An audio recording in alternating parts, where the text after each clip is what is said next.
দেখো সব একবারে নিয়েছি, তাই এই দেখো বেতের শাক রয়েছে, আলুর দম রয়েছে, আর পুঁটি মাছ চচ্চড়ি রয়েছে।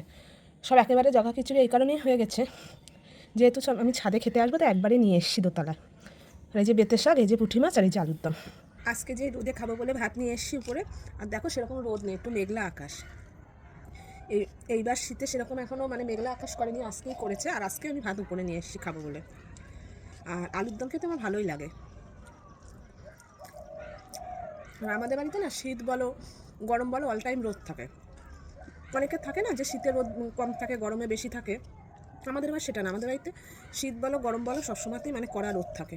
তাও আমার মন চাইছিল একটু ছাদে খাবো, তাই নিয়ে এসেছি।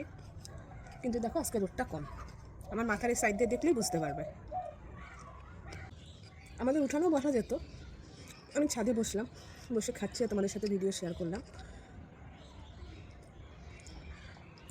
আর শীতের দিনে না এই গুঁড়ি আলুগুলো, যে গুঁড়ি আলুগুলো এগুলো ওঠে, এগুলোকে নতুন আলু বলে, কেউ ছোটো আলু বলে, কেউ দমের আলু বলে।